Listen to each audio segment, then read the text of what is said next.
Outside the Supreme Court, sidewalks were filled with activists arguing that under Obamacare, family-owned companies can be forced to pay for abortion-inducing drugs and devices. We caught up with them to find out how much they know about this case. What specific drugs is Hobby Lobby challenging in this case?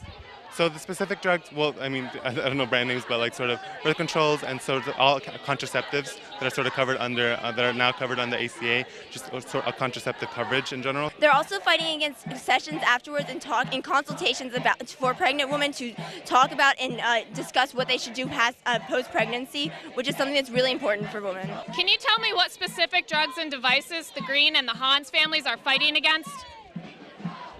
Devices? I'm sorry. They're fighting against the contraceptives, Plan B, those types of things those types of drugs.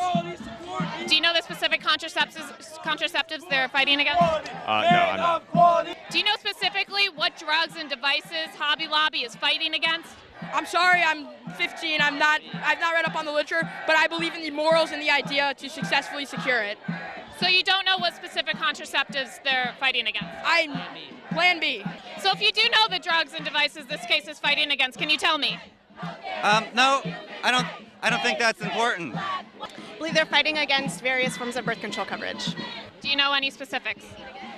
I think they believe that all birth control is not appropriate in their particular faith tradition.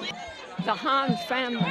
I'm sorry. I'm not understanding. So they're fighting against emergency contraceptives like basic Plan B pills and IUDs. So not abortifacients. They are contraceptives. I don't know.